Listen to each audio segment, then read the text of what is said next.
Ya'lamu xoinatal a'yuni va ma tukhfis sudur. Alloh ko'zlarning xiyonatini ham, dillar yashiradigan narsalarni ham biladi. Vey, mana shu muroqaba degan hisni o'zimizda paydo qilib olsak va bu doim tursa, bizdan yaxshi odam qolmaydi deydi. Biz qachon gunohga qo'l qo'yamiz?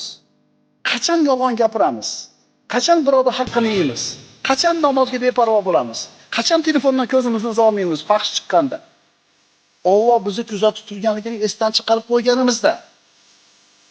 Agar doim Alloh meni kuzatib turgan his qalbimizda, aqlimizda, ongimizda tursa, undan tiyilishlik oddiy narsa.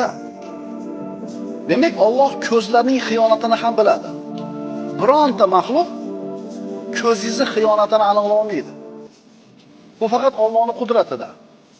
Shuning uchun doim aytamiz, agar bir erkak tabib ayol bemorni ko'rishga to'g'ri kelib qolsa, shariat unga ruxsat beradi, faqatgina ana shu ayolning og'riyotgan a'zosiga qarashlikka. Tamom. Agar ko'zini qarashi mumkin bo'lmagan joyga qaratadigan bo'lsa, buni hech kim bilmaydi. O'shani aytayapti Alloh, ya'lamu xoinatal a'yun. Ko'zlarning xiyonatini biladi va qalblar yashirgan narsani ham bilib turadi.